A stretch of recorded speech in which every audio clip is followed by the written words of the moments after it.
Hello everyone, आज हम पढ़ेंगे सोल साइंस। सोल साइंस से संबंधित आज हम सभी महत्वपूर्ण प्रश्न पढ़ेंगे। तो आज का हमारा टॉपिक है सोल साइंस। तो आज का पहला क्वेश्चन है हमारा, सामान्य मृदा में नाइट्रोजन की मात्रा होती है। सामान्य मृदाओं में नाइट्रोजन की मात्रा कितनी परसेंट होती है? 25%, 21% या 78% या 0.25%। तो सामान्य मृदाओं में नाइट्रोजन की मात्रा कितने परसेंट होती है? 78% सामान्य मृदाओं में नाइट्रोजन की मात्रा पाई जाती है और 0.25 सामान्य मृदाओं में कार्बन डाइऑक्साइड की मात्रा पाई जाती है। 0.25 या 3000 ppm।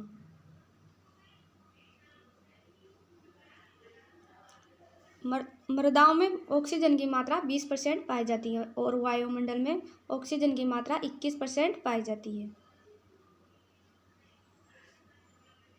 वायुमंडल में CO2 की मात्रा 0.03% या 300 ppm कार्बन डाइऑक्साइड पाई जाती है।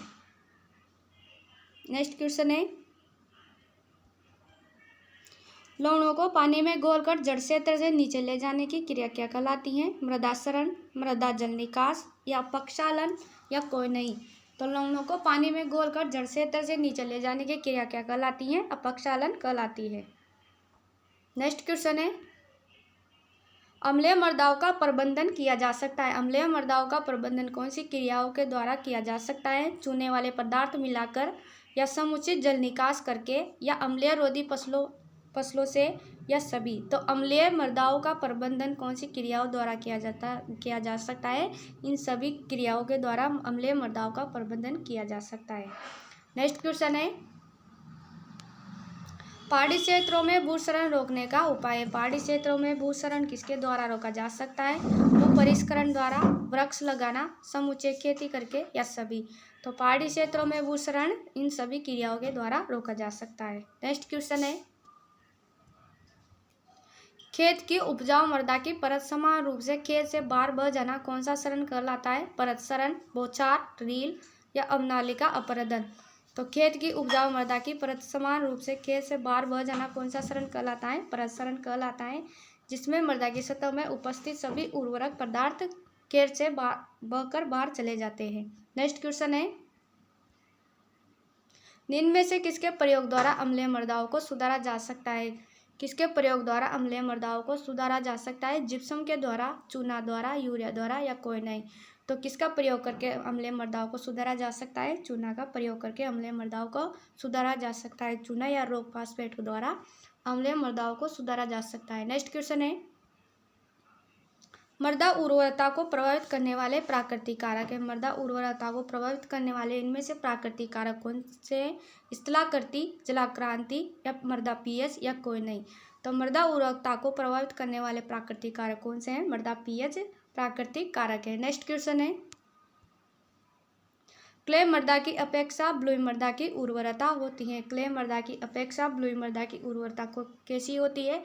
कम, अधिक, समान या कोई नहीं। तो क्ले की अपेक्षा ब्लुई मृदा की उर्वरता कम होती है, क्ले की उर्वरता अधिक होती है। नेक्स्ट क्वेश्चन है, अधिक उत्पादक मृदा होनी चाहिए। अधिक उत्पादक मृदा कौन से प्रकार की होनी चाहिए? उर्वरक प्रकार की या कम उर्वरक प्रकार की या अनुपजाऊ या बंजर। तो अधिक उत्पादक मृदाएं कौन सी होनी चाहिए? उर्वरक प्रकार की अधिक मृदाएं होनी चाहिए, अधिक उत्पादक मृदाएं होनी चाहिए। नेक्स्ट क्वेश्चन है, मृदा उर्वरता की जांच प्रयोगशाला में की जा सकती है? हाँ, नहीं, सत्य या असत्य। तो मृदा उर्वरता की जांच प्रयोगशाला में की जा सकती है, यह सत्य है। तो हाँ, राइट आंसर है हाँ। और मृदा की उत्पादकता की जांच प्रयोगशाला में नहीं की जा सकती। मृदा की उत्पादकता की जांच खेतों में की जाती है। नेक्स्ट क्वेश्चन है, मृदा उर्वरता की प्रभावित करने वाले कारक है। मृदा उर्वरता को प्रभावित करने वाले कारक इनमें से कौन कौन से हैं? जलवायु, मृदा प्रोफाइल की गहराई, भौतिक दशा या सभी। तो मृदा की उर्वरता को प्रभावित करने वाले कारक इनमें से कौन से हैं? ये सभी कारक मृदा की उर्वरता को प्रभावित करने वाले कारक हैं। नेक्स्ट क्वेश्चन है, वे मृदाएं जिनका pH मान 7 से कम होता है कहलाती हैं? अम्लीय मृदाएं, क्षारीय मृदाएं, लवणीय मृदाएं या सभी। तो वे मृदाएं जिनका pH 7 से कम होता है वो मृदाएं कौन सी मृदाएं कहलाती है? अम्लीय मृदाएं कहलाती है। और जिनका pH 8 से अधिक होता है वो सारे मृदाएं कहलाती है। 8.5 से अधिक pH सारे मृदाएं कहलाती है। और जिनका pH 8 होता है वह मृदाएं लवणीय मृदाएं कहलाती है। और जिनका pH 7 होता है वह मृदाएं उदासीन मृदाएं कहलाती है। नेक्स्ट क्वेश्चन है, सर्वाधिक पीएच मान वाली मृदा है। इनमें से सर्वाधिक पीएच वाली मृदा कौन सी है? अम्लीय, क्षारीय, लवणीय या सभी? तो सर्वाधिक पीएच मान वाली मृदा कौन सी है? क्षारीय सर्वाधिक पीएच मान वाली मृदा है। 8.5 इनका पीएच होता है। नेक्स्ट क्वेश्चन है, मृदा में पाए जाते हैं, मृदा में कौन कौन से पदार्थ पाए जाते हैं? खनिज पदार्थ, जीवांश पदार्थ या मृदा जल या सभी? तो मृदा में कौन कौन से पदार्थ पाए जाते हैं? सभी मृदा में पाए जाते हैं। खनिज मृदा में 45% पाए जाते हैं और जीवांश मृदा में 5% पाए जाते हैं और मृदा में जल 25% पाया जाता है और मृदा में वायु 25% पाई जाती है। वायु मृदा में 25% पाई जाती है। नेक्स्ट क्वेश्चन है, शुष्क और अर्धशुष्क क्षेत्रों में कौन सी मृदाएं पाई जाती है? शुष्क अर्धशुष्क क्षेत्रों में कौन सी प्रकार की मृदाएं पाई जाती है?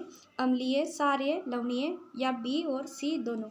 तो शुष्क और अर्धशुष्क क्षेत्रों में यानी पश्चिमी क्षेत्रों में कौन से प्रकार की मृदाएं पाई जाती हैं? लवणीय और क्षारीय दोनों प्रकार की मृदाएं पाई जाती है। तो राइट आंसर है डी। नेक्स्ट क्वेश्चन है,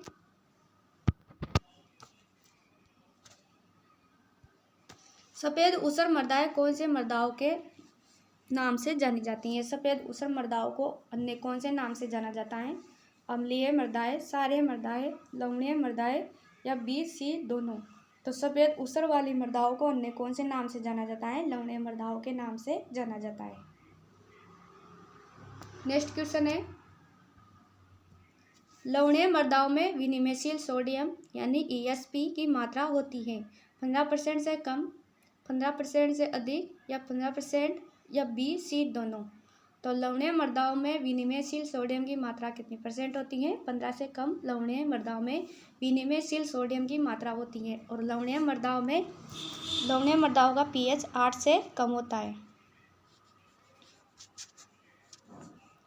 और लवणीय मृदाओं की विद्युत चालकता 4 से अधिक होती है। विद्युत चालकता 4 से अधिक होती है, EC। नेक्स्ट क्वेश्चन है, लवणीय क्षारीय मृदाओं में बीज दर सामान्य मृदाओं की अपेक्षा कितनी रखी जाती है? 15% से कम या 15% से अधिक या 10% या 20%? तो लवणीय क्षारीय मृदाओं में सामान्य मृदाओं की अपेक्षा बीज दर कितनी रखी जाती है? 20% से अधिक बीज दर रखी जाती है। नेक्स्ट क्वेश्चन है, क्षारीय मृदाओं में कौन से पोषक तत्वों की कमी होती है? क्षारीय मृदाओं में कौन से पोषक तत्वों की कमी पाई जाती है? जिंक, नाइट्रोजन, बोरॉन या कैल्शियम? तो क्षारीय मृदाओं में कौन से पोषक तत्वों की कमी पाई जाती है? जिंक की कमी पाई जाती है। नेक्स्ट क्वेश्चन है, सर्वाधिक लंबे समय तक जल धारण क्षमता वाली मिट्टी है। इनमें से सर्वाधिक लंबे समय तक जल धारण करने वाली मिट्टी कौन सी है? दोमट मिट्टी, बलुई मिट्टी, चिकनी मिट्टी या क्षारीय मिट्टी? तो सर्वाधिक लंबे समय तक जल धारण करने वाली मिट्टी कौन सी है? चिकनी मिट्टी या ब्लैक सोइल, काली मृदा। Okay, thank you. आज की क्लास हमारी यहीं पे समाप्त होती है। मिलते हैं नेक्स्ट क्लास में और नए क्वेश्चनों के साथ। Okay, thank you.